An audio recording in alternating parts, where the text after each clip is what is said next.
भाई और बहनों तथा भक्तों, मेरा नमस्कार स्वीकार हो। आज हम वेदांत में ब्रह्म के जिज्ञासा के बारे में विचार करेंगे। तो आज का जो टॉपिक है, पहला पाद है और ब्रह्म सूत्र का ब्रह्म जिज्ञासा। तो इसका यहाँ भावार्थ है, यहाँ से ब्रह्म विषयक विचार आरंभ किया जाता है, यानी ब्रह्म के बारे में जाना जाता है। यानी इसमें भगवान वेद व्यास अपने शिष्यों को भारतीय अध्यात्म के कई विषयों को उपदेश देते हैं। इसी उपदेश के क्रम में वे अब ब्रह्म विचार विषयक विचार करते हैं। इसमें ब्रह्म के स्वरूप और उसका महत्व और उसका अन्य मतों से अवरोध और उसकी साधना विधि तथा इसे ज्ञान करने पर क्या फल होता है, इसका संपूर्ण विवेचन हम आपको बताएंगे। तो देखिए, ये ब्रह्म क्या है। ये जितने भी आपको सब कुछ दिख रहा है, पेड़ पौधे, कीट पतंगे, पत्थर, पहाड़, इन जो भी इनमें उत्पत्ति हो रही है, ये सब ब्रह्म के द्वारा होती है। इसमें उत्पत्ति जितनी भी होती है, ये सब ब्रह्म का दर्शन है इसमें। तो जो इसको भारतीय दर्शन में ब्रह्म ही एकमात्र सर्वोपरि सत्ता है, जिसकी सृष्टि का निर्माण होता है, वही एक तत्व है जो सृष्टि के आदि और अंत और मध्य में उपस्थित रहता है। यानी ये तीनों कालों में उपस्थित रहता है। यानी आरंभ और मध्य और अंत में, ये तीनों कालों में एक सा रहता है। इसको ब्रह्म कहते हैं। तो अब यह सर्वव्याप्त है, यानी सारी जगह पे व्याप्त है। ऐसी कोई सत्ता नहीं है कि यह यहाँ पर नहीं हो। वही इस सृष्टि में अव्यक्त होता है, इससे भिन्न कुछ है ही नहीं। तो भिन्नता की प्रतीत केवल उस ब्रह्म के अज्ञान के कारण होती है। जिसको अज्ञान होता है उसको भिन्नता लगती है कि मेरे में कोई और है और इस स्त्री में कोई और है, पेड़ में कोई और है। नहीं, एक ही तत्व है और वो है ब्रह्म। एक ही तत्व होता है सब में, परमात्मा का निवास। तो उस ब्रह्म ज्ञान के अज्ञान के कारण जिन्होंने इसे नहीं जाना, वे सृष्टि में भिन्नता देखते हैं, जबकि इसको जान लेने पर ज्ञान का प्रकाश होता है, जिससे इन सभी भिन्नताओं में एकत्व का अनुभव होता है। यानी अगर आप ऐसे समझ जाओगे कि पूरा आताल पाताल, ऊपर नीचे और मध्य, सब जगह जीव जंतु जानवर, आकाशचर नवचर धरतीचर, जितने भी जीव प्राणी हैं, उन सब में एक ही ब्रह्म का निवास है। तो आपकी वृत्ति एकत्व क्षमता में आ जाएगी, तो आप समझ जाओगे और आपका ज्ञान का प्रकाश हो जाएगा, जिससे सभी भिन्नताओं में एकत्व का अनुभव होता है। इसी एक तत्व के अनुभव से अज्ञान रूपी ग्रंथि का भेदन होता है, जिससे मनुष्य अज्ञान रूपी बंधन से मुक्त हो जाता है, और जो इस जीव की परम गति है। मतलब इसको जानने के लिए ही मनुष्य योनि में जन्म लिया गया है, ये मान लीजिए आप। तो वेदांत ग्रंथ उपनिषदों में ब्रह्म की जिस प्रकार से व्याख्या की गई है, उन्हीं प्रमाण स्वरूप इस ग्रंथ यानी जो ब्रह्म सूत्र है, वो इसीलिए इसमें ब्रह्म जिज्ञासा की बात करी गई है। जिसको जानने का अंतिम फल है मुक्ति। यानी ब्रह्म को जानने का मतलब क्या है? मुक्ति हो जाना।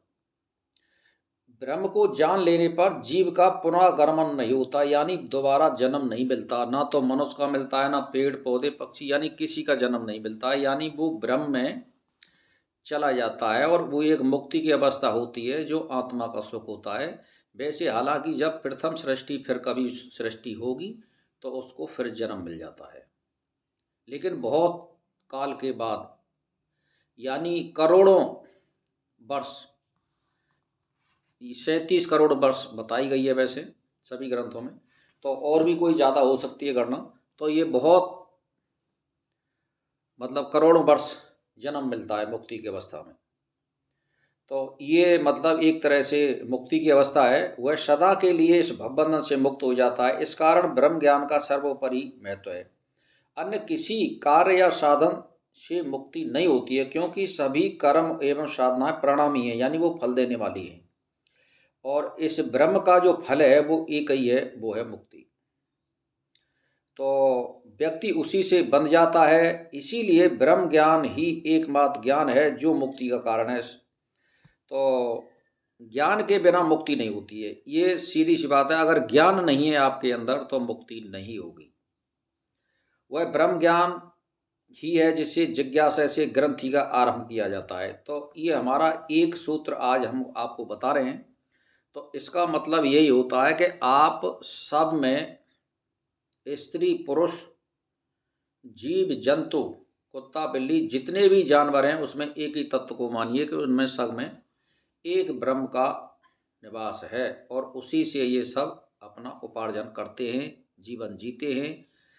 तो आपको जब ऐसी दृष्टि बन जाएगी तो आप पाप करने से भी रुक जाएंगे और अनाचार करने से भी रुक जाएंगे और बुराई करने से भी रुक जाएंगे, क्योंकि अगर जो भी कोई काम करेंगे तो वो तो मेरी आत्मा के खिलाफ हो रहा है। फिर इसका मतलब ये होता है क्योंकि सब में एक तत्व है, तो हमें बुरे कामों से फिर बचना चाहिए। बिल्कुल ही बुरे काम करेंगे तो वो हमारे लिए बुरे हो रहे हैं, जो मान के चलिए। तो मेरा कहने का मतलब यह, ब्रह्म विचार एक ऐसी विद्या है, इसको प्राप्त करने के बाद आपकी मुक्ति संभव है और अवश्य है।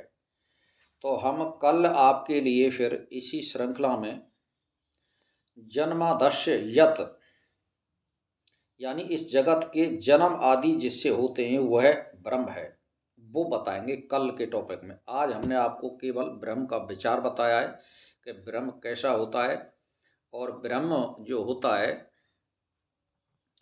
वो केवल एक विचार है, ये दिखता नहीं है। ये दृष्टि बनानी पड़ेगी। जैसे दूध है और ये सबको पता है कि इसमें घी है, लेकिन वो दिखता नहीं है, ये विधि से निकाला जाएगा। जैसे आप भैंस को चारा देंगे और जब चारा देंगे तो भैंस उसको दूध रस के रूप में बनाएगी, और फिर उस दूध को आप जो है अग्नि पे औटाओगे, फिर उसको जमाओगे और फिर चालन किया जाएगा, यानी बुलोगे उसको, चालन करोगे, आप उसकी छाछ वगैरह करोगे तो उसमें से घी निकालोगे, फिर वो लौनी घी बन गया, फिर इसको अग्नि पे तपाओगे, तब वो एक तत्व बना।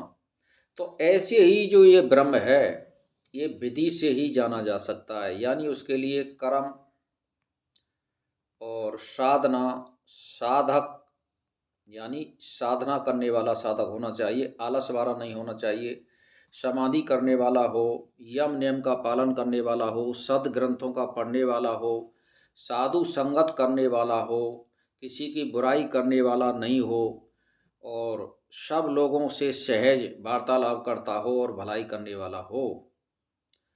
तो और उसकी ब्रह्म प्राप्त करने की जिज्ञासा अत्यंत उत्कृष्ट हो तो ब्रह्म को देखा जा सकता है।